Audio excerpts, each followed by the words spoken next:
Hello guys, কেমন আছো সবাই? আশা করি সবাই খুব ভালো আছো। আজকে আমরা একটা কমেডি হরর সিনেমা সম্পর্কে জানতে চলেছি। তো কমেডি হরর নাম শুনে তোমার একটু উইয়ার্ড লাগতে পারে যে জোকারি আর হচ্ছে ভয়ঙ্কর জিনিস একসাথে কিভাবে হয়। তো যাই হোক, সিনেমাটা এরকমই করেই তৈরি করা হয়েছে। সিনেমাটির নাম হচ্ছে The Odd Family Zombie on Sale. মানে এই সিনেমাটা জম্বি নিয়ে কিন্তু খুব হাস্যরসে তৈরি করা হয়েছে। আর দক্ষিণ কোরিয়ান এই সিনেমাটার আইএমডিবি রেট হচ্ছে 10-এ 6.4। তো আশা করছি সিনেমাটার কাহিনী তোমাদের সবার ভালো লাগবে এবং সিনেমাটি ওভারঅল দেখার পরে একটু তৃপ্তিও আসবে। মানে মজা করে সিনেমাটা তৈরি করা হয়েছে। তো চলো ছোট্ট একটা ব্রেকের পরে আমরা মূল সিনেমাটা সম্পর্কে খুবই সংক্ষেপে জেনে আসি। গাইস, ওয়ার্ল্ড কাপ চলে এসেছে এবং ওয়ার্ল্ড কাপের উন্মোদনাকে আরো বাড়িয়ে দিতে আমরা কিন্তু আমাদের স্টোরে ওয়ার্ল্ড কাপের সেরা জার্সি কালেকশনগুলো নিয়ে এসেছি। বাজারে কিন্তু জার্সির অনেকগুলো ভ্যারিয়েন্ট রয়েছে। এর মধ্যে রয়েছে সব জায়গায় পাওয়া যায় লোকাল অল্প দামের জার্সির ভার্সন, কিন্তু মিডিয়াম বাজেটের প্রিমিয়াম দুটো ভ্যারিয়েন্ট সবচেয়ে বেশি বিক্রি হচ্ছে। তার একটি হচ্ছে প্লেয়ার্স এডিশন, যেটা সরাসরি চায়না থেকে ইম্পোর্টেড জার্সি। আরেকটা হচ্ছে বাংলাদেশি ভার্সনের বেস্ট জার্সি, মানে বাংলাদেশি তৈরি কিন্তু এটা বাংলাদেশের one of the best jersey, যেটাকে বলা হয় ফ্যান এডিশন। তো এইখানে একটা বিষয় আবার উল্লেখ্য,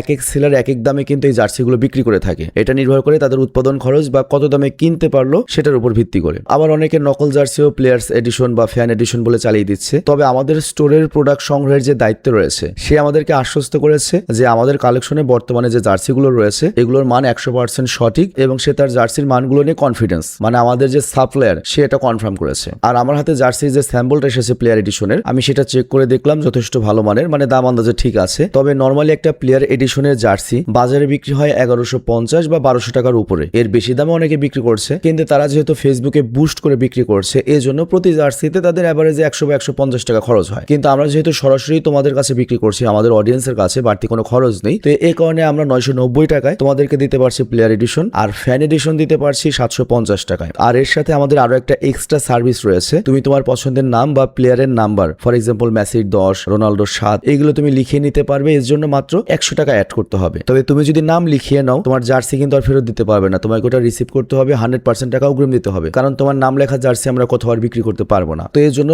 যারা নাম লেখাবে তারা কিন্তু ওই সাইজের যে চার্টটা রয়েছে সেটার ইঞ্চি ভালো মতো বুঝে তারপর কিন্তু সাইজ বুঝে অর্ডার করবে, কারণ পরে দেখা গেল ওই সাইজটা তোমার লাগলো না, একটা প্রবলেম। আর এখানে আরেকটা কথা না বললেই নয়, আমাদের চেয়ে কম দামে অনেকে হয়তো জার্সি দিতে পারে, কিন্তু আমাদের কেনা খরচ হিসাবে আমরা সর্বনিম্ন এই দামে দিতে পেরেছি। এটা আমাদের ব্যর্থতা যে এর চেয়ে কম দামে আমরা আনতে পারিনি। তবে তারপরেও আমার কথা হচ্ছে 200-100 টাকা লাভের চেয়ে আমার অডিয়েন্সের স্যাটিসফ্যাকশন অনেক বেশি দরকারি, কারণ আমাদের 7 বছরের একটা সম্পর্ক রয়েছে। তো এর জন্য তুমি যদি আমাদের কাছ থেকে জার্সি অর্ডার করো, তুমি ডেলিভারি ম্যানকে দাঁড় করিয়ে ওই জার্সিটা হাতে নেবে, পরে দেখবে, যাচাই করে দেখবে যে তুমি যে দাম দিয়েছো সেই দামের অনুযায়ী তুমি ভ্যালুয়েবল পণ্য পেয়েছো কিনা। তো যদি তোমার কোয়ালিটি পছন্দ না হয় বা ছেঁড়া ফাটা থাকে, স্টিকারে কোনো প্রবলেম থাকে, তুমি রিসিভ না করে ইনস্ট্যান্টলি সেই পণ্য রিটার্ন করতে পারবে। কিন্তু যদি সাইজে প্রবলেম হয় সেটা কিন্তু তোমার দায়ভার, কারণ ওটা তোমার ভুল। আর আমার কথা হচ্ছে দাম 10-20 টাকা কম বেশি হোক, কিন্তু পণ্যের মান ভালো হতে হবে। আর আমি যেহেতু সব পণ্য নিজে চেক করে দিতে পারি না, তো এই জন্য তুমি আমার যে সেলসম্যান রয়েছে অনেক, ওর সাথে ভালো মতো পণ্যের সাইজ ভ্যারিয়েন্ট বুঝে তারপর পণ্য অর্ডার করবে। এবং আমি আবারও বলছি, তোমার কোন সাইজের জার্সি লাগবে এটা বুঝতে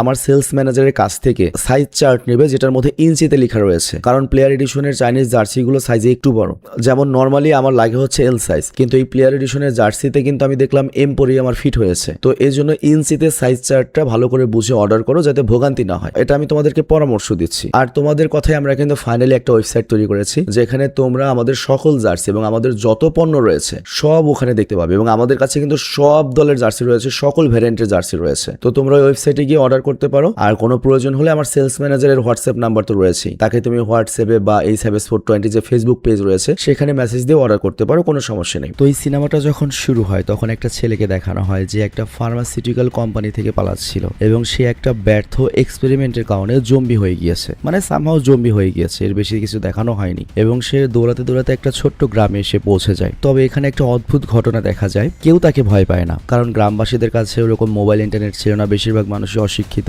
এবং জম্বি সম্পর্কে তাদের কোনো আইডিয়াই ছিল না, মনে করে একটা পাগল। বা ঠিক তখনই একটা কুকুর ওর পেছনে পড়ে যায়, আর বাঁচার জন্য সে একটা পাবলিক টয়লেটে লুকিয়ে পড়ে। তো কুকুর যখন চেঁচামেচি করছিল তখন কিম নামের একজন লোক চেক করতে আসে যে কি চেঁচামেচি করছে। আর কিম যখনই ভেতরে ঢোকে জম্বি হঠাৎ করে কি ওকে কামড় দিয়ে দৌড়ে পালায় এবং কিম ওখানে মাথায় রক্ত নিয়ে পড়ে থাকে। আর তখন তার বন্ধুরা দ্রুত অ্যাম্বুলেন্স ডাকে। আর এইদিকে দৌড়াতে দৌড়াতে সেই জম্বি করে কি লিলির সামনে এসে পড়ে, যে কিনা কিমের মেয়ে ছিল। আর রক্তে মাখামাখি এবং অদ্ভুতভাবে ওকে দৌড়াতে দেখে লিলির কাছে মনে হয় ছেলেটা হয়তো অপরাধী হবে। আর তখন লিলি বেশি কিছু না ভেবে ওকে একটা কিক মারে, আর তারপর দুজনেই এক অপরের পেছনে দৌড়াতে শুরু করে। আর ঠিক ওই সময় কিমের ছোট ছেলে, যার নাম হচ্ছে মিন, সে শহর থেকে গ্রামে ছুটিতে এসেছিল। আর সে দেখে তার বোন রক্তে মাখা মাখামাখি হয়ে থাকা একটা লোক থেকে পালাচ্ছে। তো সেও পেছনে দৌড় দেয়, কিন্তু দৌড়ের সময় লিলি একটা জায়গায় গিয়ে পড়ে যায় এবং জম্বি তার একদম কাছে চলে আসে। বাট তখনই একটা ট্রাক এসে করে ওকে ধাক্কা মেরে দূরে ফেলে দেয়। আর ওই ট্রাকটা চালাচ্ছিল আবার কিমেরই বড় ছেলে জং, মানে পুরো ফ্যামিলি ড্রামা। এবং সে তো ভয় পেয়ে যায় যে আমি তো কাউকে মেরে ফেলেছি এবং পুলিশ তো আমাকে ধরে ফাঁসি দেবে, কিন্তু যাকেও মেরেছে সে তো একটা জম্বি, সে তো মরেই না, উল্টে উঠে দৌড়ে পালায়। তো এই দৃশ্য দেখে জং পুরো বেকুব হয়ে যায়। আবার বাড়িতে জং এর বউ হচ্ছে প্রেগনেন্ট, যার সে খুবই খেয়াল রাখে। তবে এখানে লক্ষ্য জং এর ব্যাকগ্রাউন্ড খুব ডেঞ্জারাস, তো এই কারণে একটু ভয়ও রয়েছে যে কোনোদিন হয়তো পুলিশ খোঁজ পেয়ে ধরেও নিয়ে যেতে পারে, মানে চুরি চামারির সাথে জড়িত ছিল। আর ওইদিকে কিম করে কে হসপিটাল থেকে ফিরে আসে, কিন্তু তার কি হয়েছে সম্পর্কে কাউকে কিছু বলে না এবং সোজা নিজের মিনি ভ্যানে উঠে বসে থাকে। আর অন্যদিকে জম্বি করে কে রাত হতেই আবার ওই কিমের গ্যারেজে সে লুকিয়ে পড়ে। আর এদিকে কিম তো নিজের চিন্তায় ডুবেছিল। আসলে যৌবন থেকে তার একটা স্বপ্ন ছিল, সে আমেরিকার হাওয়াই দ্বীপে বেড়াতে যাবে, কিন্তু টাকা পয়সার অভাবে সেটা কখনো পূরণ করতে পারেনি, মানে সংসার চালাতে চালাতে জীবন শেষ। আর এর কিছুক্ষণ পর আমরা দেখতে পাই লিলি গ্যারেজ থেকে অদ্ভুত আওয়াজ শুনতে পায়, আর ভেতরে ঢুকে সে দেখে যে তার সামনে জম্বি দাঁড়িয়ে রয়েছে। আবার লিলির চিৎকার শুনে কিমও আসে এবং জম্বিটাকে দেখেই তো চিনে ফেলে এবং রাগে তখন কিম করিকে ওর উপর অ্যাটাক করে বসে। আর তারপর লিলির দিকে তো বাকি পরিবারের সবাইকে ডাকতে দৌড় দেয়। আর তারপর সেখানে সে জং জম্বিটাকে এত জোরে লাথি মারে যে জম্বিটা করে কি একটা শার্প রডে গিয়ে গেঁথে পড়ে। তো জং তো আরো ভয় পেয়ে যায় যে মার্ডার তো করে দিলাম, আমি তো আবার জেলে যাব। তো সবাই যখন ভয় পেয়ে যায় তখনই দেখা যায় ও আবার উঠে দাঁড়িয়ে পড়েছে। তো এইবার তো ওই জম্বি দেখে সবাই ভয় পেয়ে যায়। তবে তারপরে তারা কোনোভাবে জম্বিটাকে ওই গ্যারেজে আটকে দেয়। কিন্তু তখন শহরে যে ভাই থাকে সে বলে, আমি মনে হয় বুঝে গিয়েছি ঘটনা কি, আমি অনেক সিনেমায় এমনটা দেখেছি, ট্রেন টু বুসান সিনেমাতেও দেখেছি, ও জম্বি। তো এরপর চেক করার জন্য সবাই সিনেমা দেখে জম্বি সিনেমা, এবং জম্বি সিনেমা দেখে বুঝতে পারে যে এই জম্বি যাকে কামড়াবে সেও জম্বি হয়ে যাবে। তো কামড়িয়েছে কাকে, ওদের বাবাকে। তো তখন ওদের বাবার কাছ থেকে ওরা ভয়ে দূরে সরে যায়। বাট ঠিক তখনই জং এর বউ হঠাৎ করে কিমকে বেহুশ করে দেয়, মানে বড় বৌমা, এবং মিনি ভ্যানে ঢুকিয়ে দেয়। আর তখন মেজু ছেলে যে শহরে থাকে সে বলে, যদি আমরা বাঁচতে চাই আগে যে মরে গিয়েছে তাদেরকে শেষ করতে হবে, মানে বাপকে মারতে হবে। বাপ তো আগেই মরে গিয়েছে, জম্বি হয়ে গিয়েছে, কামড় দিয়েছে জম্বিতে। কিন্তু এটা শুনে বড় ছেলে রেগে আগুন হয়ে যায় এবং সে তার মেজু ভাইকে খুব মারে। কিন্তু ওই কিমের পর জ্ঞান ফিরলে সে মিনি ভ্যান থেকে উঠে বাড়িতে এসে আরাম করে চেয়ারে বসে যায়। আর তখন সবাই অনেক অবাক এবং ভয় পায়, বুঝতে পারছে না কি হয়, কখন জম্বি হয়ে আবার সবাইকে কামড়াবে। সবাই সতর্ক হয়ে বসেছিল, আবার বাপ কিছু বলতেও পারছে না। তো এরপর কিম যখন ধীরে ধীরে মুখ খুলে একটা হাসি দেওয়ার জন্য, তার আগেই করে কি বড় ছেলের যে স্ত্রী প্যানিক করে ফেলে এবং আবারও কিমের মাথায় আঘাত হয়। তো এইবার তো বড় ছেলে রেগে যায় এবং ওকে বাড়ি থেকে বের করে দেয় এবং বলে, আমার বাবা একদম ঠিক আছে, কোনো সমস্যা নেই। আর পরের দৃশ্যে আমরা দেখি লিলি জম্বির কাছে যায় এবং তার খাওয়ার জন্য কিছু নিয়ে যায়, আর জম্বিটাও শান্তভাবে খাচ্ছিল। তো এটা স্পষ্ট বোঝা যায় যে এই জম্বিটা বাকি সকল জম্বি থেকে আলাদা ছিল, মানে ল্যাবের যেহেতু প্রথম জম্বি তো একটু হার্মলেস ছিল। এবং লিলি করে কি ধীরে ধীরে ওকে পছন্দ করতেও শুরু করে, কারণ হ্যান্ডসাম, বুঝতেই পারছো। তো ওর নাম দেওয়া হয় পার্ক। তো ওর নাম ধরে ডাক দিলে জম্বি ওর দিকে তাকায়, যেন ও বোঝাতে চাচ্ছিল যে আমি বুঝতে পেরেছি এটা আমার নাম। আর এরপরই সেখানে একজন আসে এবং লিলিকে সে পাঠিয়ে দেয় এবং লিলি চলে যেতে একটা কাজ করে বসে, পার্কের সকল দাঁত তুলে ফেলে যাতে পরিবারকে ক্ষতি করতে না পারে। আবার ওইদিকে বাবা কিম নিজের মধ্যে অদ্ভুত কিছু পরিবর্তন লক্ষ্য করছিল, মানে সে বুড়ো হওয়ার বদলে বুড়ো বয়সে আরো তরুণ হয়ে উঠছিল হঠাৎ করেই। তার চেহারা ফ্রেশ হচ্ছিল, এনার্জি ফিরে পাচ্ছিল। তো বন্ধুরা এটা নোটিস করে। তো বন্ধুদের কথা শুনে কিম করে কি আয়না এটা চেক করে এবং বুঝতে পারে আসলেই তো আমি তো আগের চিয়াং হচ্ছি, চেহারা সুন্দর হচ্ছে। কেন হলো? ও তার মানে কি জম্বির কামড় হয়েছে। এইটা বুঝতে পেরেই সে করে ওই জম্বি পার্কের যত্ন নিতে শুরু করে, যেন সে কোনো একটা মূল্যবান রুবি পাথর পেয়েছে। কিন্তু এটা দেখে ছেলের অবাক হয়ে যায়। তারা ভাবতে থাকে বাবা হয়তো জম্বির কামড়ের কারণে পাগল হয়ে গিয়েছে। আর পুরো গ্রামে এই খবর ছড়িয়ে পড়ে যে কিম জন হয়ে যাচ্ছে বুড়া বয়সে, এবং সকল ওর যে বুড়ো বন্ধু বান্ধব রয়েছে তারা টাকা নিয়ে আসতে শুরু করে যে আমাদের একটা সিস্টেম করে দাও, তোমার ওই গোপন রহস্য বলো। তবে কিম কিন্তু কাউকে জম্বির কথা বলে না, সে বলে ঠিক আছে সমস্যা নেই, সে রাজি হয়ে যায়। তো এরপর সে যায় গ্যারেজে, বাট ওইখানে পার্ক নেই, সে তো পাগল হয়ে যায়। আসলে ঘটনা হয়েছে কি, মিন চুপি চুপি পার্কে সেখান থেকে নিয়ে গিয়েছে এবং সে তাকে শহরে এক্সপেরিমেন্টের জন্য বিক্রি করতে যাচ্ছিল। কিন্তু অনেক বেশি দ্রুত গাড়ি চালানোর কারণে হঠাৎ করে পুলিশ তার গাড়ি থামায় এবং এরপর পুলিশ চেক করলে সেখানে দেখে যে পার্ক বন্ধী ছিল। তো পুলিশ মনে করে এটা হয়তো কোনো কিডন্যাপিং কেস, মানে জম্বি তো আর যায় না পুলিশ, এবং তারা মিনকে উল্টো ধরে পুলিশ স্টেশনে নিয়ে যায়। তো মিন তাদেরকে অনেক বোঝানোর চেষ্টা করে এটা হচ্ছে জম্বি, বাট কেউ বিশ্বাস করে না। আর তখনই এখানে কিম এবং তার পরিবার চলে আসে এবং পুলিশ স্টেশনে মিথ্যা বলে যে এটা আমাদের ছেলে, ওইটাও আমাদের ছেলে, মারামারি করেছে। তো এই কথা বলে বাড়ি ফিরিয়ে নিয়ে আসে ওই জম্বিকে। তো বাড়ি এসে লিলিওকে খাওয়াতে যখন যায়, জম্বি আর খেতে পারছিল না। আর তারপর লিলি খেয়াল করে দেখতে পায় পার্কের তো কোনো দাঁতই নেই। তো এরপর সে সবাইকে ডাকে এবং জিজ্ঞাসা করে এটা কে করেছে। তো সবাই একে অপরের উপর দোষ চাপাতে থাকে, মানে যদিও সত্যটা সবাই জানতো যে কে এটা করেছে, কিন্তু কিমকে কেউ এটা বলছে না। তবে তারপরে কিম অনেক দুঃখ পায়, সে আসলে তার বন্ধুদের কাছ থেকে অনেক টাকা অ্যাডভান্স নিয়েছে যে সবাইকে জোয়ান বানাবে, কিন্তু এখন তো তার পুরো প্ল্যানটা ভেস্তে যাওয়ার অবস্থা। বাট তখনই তার মাথায় একটা আইডিয়া আসে, সে তাড়াতাড়ি নকল দাঁত বানিয়ে পার্কের মুখে লাগিয়ে একটা অদ্ভুত ব্যবসা শুরু করে। যাই হোক, গ্রামের বুড়ো সবাইকে ডাকে আর তারপর দেখতেই পাচ্ছ সবার হাতে টমেটো কেচাপ মেখে পার্কের মুখের সামনে দিত, ও একটা হাতে কামড় দিত, তারা ব্যথা পেত, কিন্তু ব্যথা পেলেও সমস্যা নেই, তরুণ তো হতে হবে, কেউ মানা করতো না। মানে ব্যাপারটা হচ্ছে ওই নোয়া আলাইহিস সালামের ওই নৌকার মতো।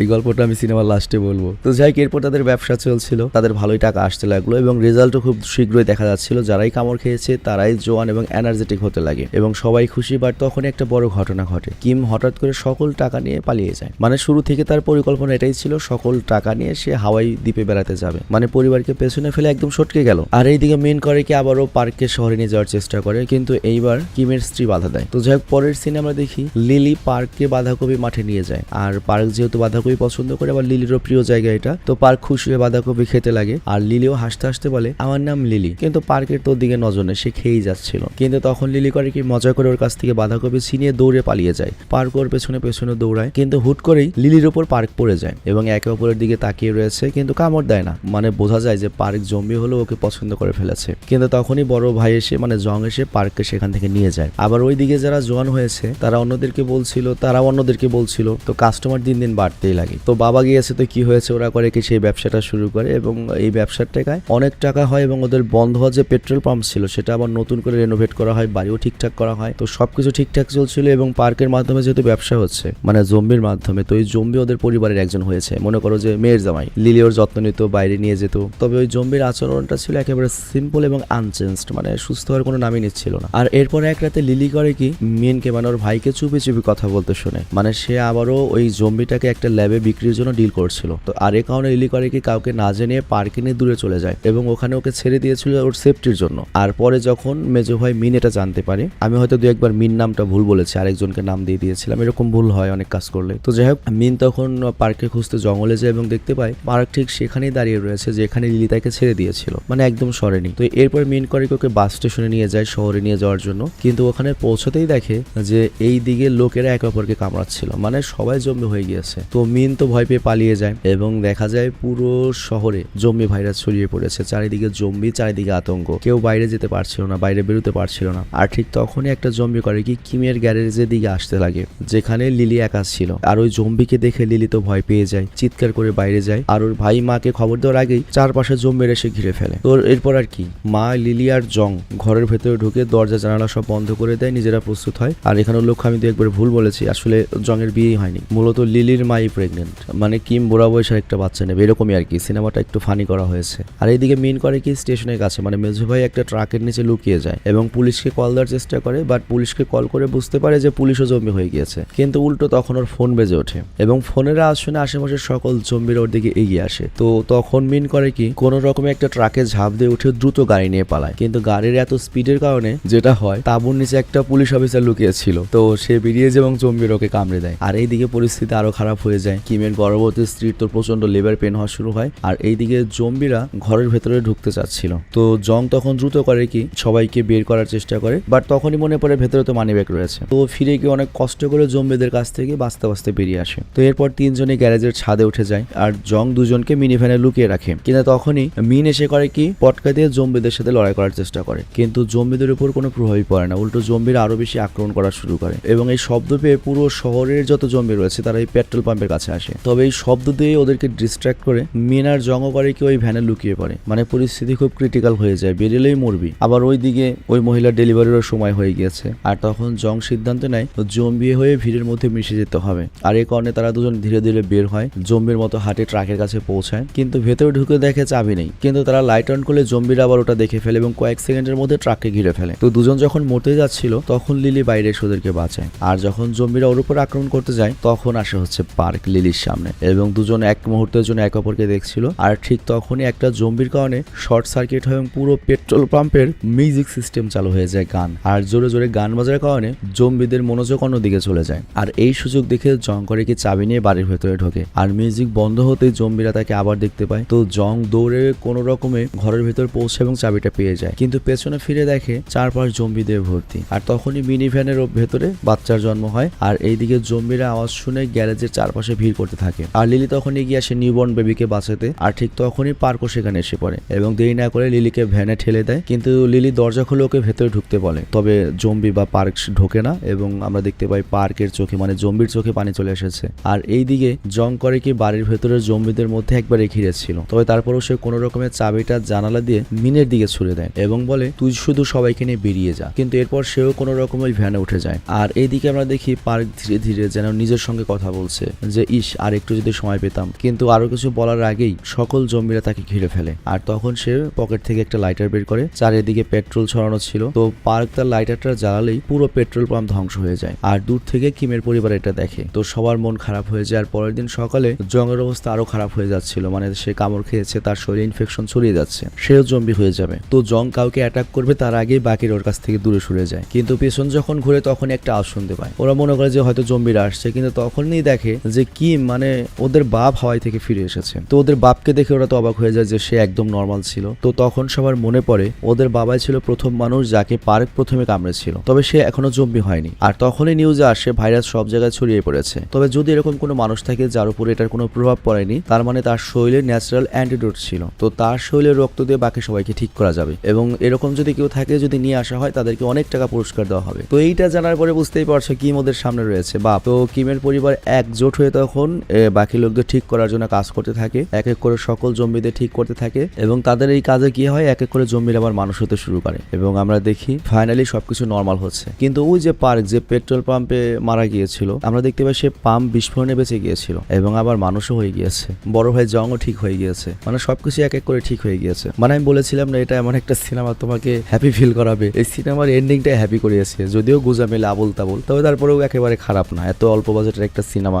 বুঝতেই পারছো এগুলো তো আর ট্রেন টু বুসান টাইপের মতো তো হাই বাজেট বা সিরিয়াস সিনেমা নয়। তো একটা ফানি সিনেমা হিসেবে যথেষ্ট ভালো লেগেছে, একেবারে যে খারাপ লেগেছে তা নয়। তবে আমি জানি না তোমাদের কাছে কেমন লেগেছে। আর এখানে একটা বিষয় উল্লেখ হয়ে এক্সপ্লেন আমার কিছু ভুল হয়েছে, হয়তো ভুল হতে পারে, দুই এক জায়গায় নাম ভুল হতে পারে। আর হচ্ছে আমি একটা বিষয়ে কনফিউজড ছিলাম যে ওইটা কিমের স্ত্রী না কিমের ছেলের বউ, বড় ছেলের বউ। তো তোমরা যারা এই সিনেমাটা দেখেছো এটা একটু কনফিউশনটা ক্লিয়ার করে দিও কমেন্টে, কারণ বুঝতেই পারছো মাঝে মাঝে ভুল হয়ে যায় না চাই, তো আমি এটা আসলে থাক বাদ দিলাম নিজে। আর বিদায়ের আগে আবারও কিন্তু মনে করিয়ে দিচ্ছি তোমাদের কথায় আমরা কিন্তু ফাইনালি একটা ওয়েবসাইট তৈরি করেছি, যেখানে তোমরা আমাদের সকল জার্সি এবং আমাদের যত পণ্য রয়েছে সব ওখানে দেখতে পাবে। এবং আমাদের কাছে কিন্তু সব দলের জার্সি রয়েছে, সকল ভ্যারিয়েন্টের জার্সি রয়েছে। তো তোমরা ওয়েবসাইটে গিয়ে অর্ডার করতে পারো। আর কোনো প্রয়োজন হলে আমার সেলস ম্যানেজারের হোয়াটসঅ্যাপ নাম্বার তো রয়েছেই, তাকে তুমি হোয়াটসঅ্যাপে বা এই সাবেস420 যে ফেসবুক পেজ রয়েছে সেখানে মেসেজ দিয়ে অর্ডার করতে পারো, কোনো সমস্যা নেই। তো আজকের মতো বিদায় নিচ্ছি এবং সবাইকে ওয়ার্ল্ড কাপের শুভেচ্ছা, ভালো থেকো সুস্থ থেকো। আর তোমরা কে কোন দল সাপোর্ট করো, কোন প্লেয়ারকে সাপোর্ট করো সেটা কিন্তু কমেন্টে অবশ্যই জানাবে।